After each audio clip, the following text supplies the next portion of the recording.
మహాశివరాత్రి శివుని విశిష్టత. ఆ పరమశివుణ్ణి తెలిసి పూజ చేసినా, తెలియకుండా పూజ చేసినా, ఆ పరమ పావనుడైన పరమశివుడు మన కోసము పరిగెత్తుకుంటూ వచ్చి మనల్ని సదా రక్షిస్తాడని, మన కోసం కాపు కాస్తాడని, మనల్ని తన చేతిలో ప్రేమగా లాలిస్తాడని తెలియజేసే ఎన్నో చరిత్ర కథలు మనకు అందుబాటులో ఉన్నాయి.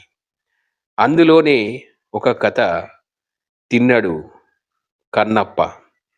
కన్నప్ప ఒక వేటగాడు, అడవి జాతికి చెందినవాడు. అతడు తెలియకుండానే ఒకరోజు చెట్టుపై కూర్చొని మారేడు ఆకులను తెంపుతూ కిందికి వేస్తున్నాడు. ఆ ఆకులు శివలింగంపై పడి అతని లోపల ఉన్నటువంటి పాపాలను తుడిచిపెట్టి వేసింది. అతడు పరమ పావనుడై శివుని భక్తునిగా మారిపోయాడు.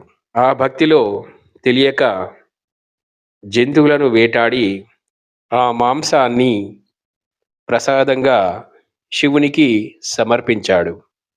అప్పుడు ఆ పరమశివుడు ఆ మాంసాన్ని ప్రసాదంగా మార్చివేసి ఆ పరమశివుడు దానిని స్వీకరించాడు.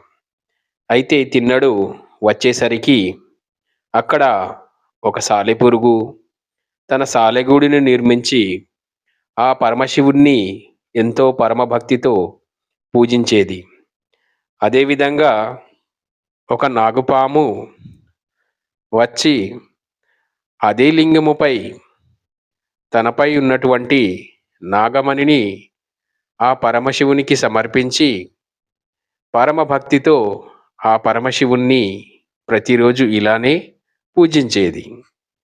ఆ తరువాత ఒక ఏనుగు దగ్గరలో ఉన్న కొలనులో నీటిని తన తొండం ద్వారా తీసుకొని కొన్ని పువ్వులను పట్టుకొని ఆ శివలింగంపై నీటిని వేసి శుద్ధి చేసి ఆ పువ్వులను శివలింగంపై పెట్టి ఎంతో పరమభక్తితో తరువాత పూజించేది.